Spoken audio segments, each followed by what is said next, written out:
So this is another tumbleweed worm cafe bin that this is probably the youngest. It probably needs the more time to harvest than my other two. And like the other one, it got a rain shower last night, so the castings are a bit wet. Never mind that. I see lots of cocoons on the surface. They're outdoors, so sometimes my granddaughter throws a leaf in here, which I'm sure the worms don't mind. But I am going to put some of this beautiful wood shaving sawdust. So it's not sawdust from, like, you know, a home building store. This is sawdust that I collected. We've got 5 yards of oak arborist wood chips in, and we screened out to a 1/4 inch the bottom of the pile, and this is what came through. There's a few bigger pieces in here, but for the most part it's basically just dust. I really think this is going to help dry up the bin. One thing I've done in a few of my bins, I guess I should take this cardboard out of the way before I stir in the sawdust.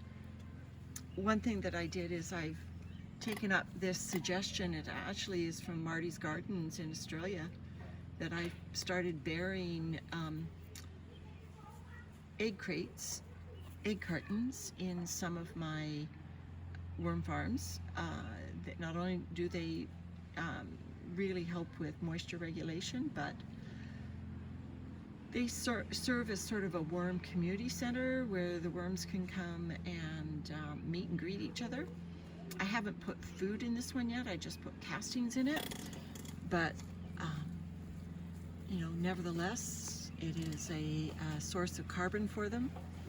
And the next time I feed this worm farm, which, you know, like the other one, I've got lots of...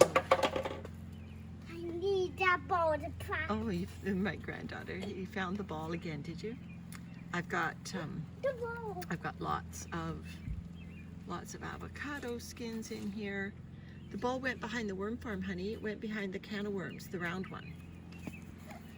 And isn't it against the fence? Whoa, that dirty water is so dirty it looks like...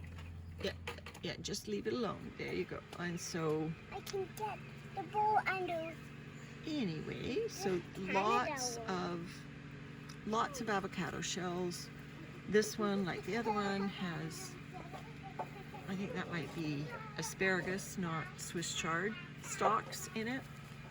And so, like the other one, I'm feeling kind of that I've been depriving these worms of actual food that they can get their mouths into a little bit faster. It's kind of all slow food in here with the wood shavings and in the other bin, the hair.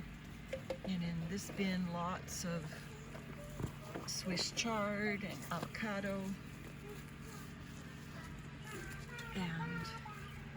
and asparagus. So none of these things break down that quickly. I guess my worms eat what we eat. We don't eat a ton of fruit, but I did, because our granddaughter is visiting, I did buy a watermelon, because I've seen so many people feed their worms watermelon. So these worms are going to be getting watermelon. I've frozen half the rind already, so pretty much any day now they're going to get a watermelon treat. So that's a check-in with this youngest of my worm farms.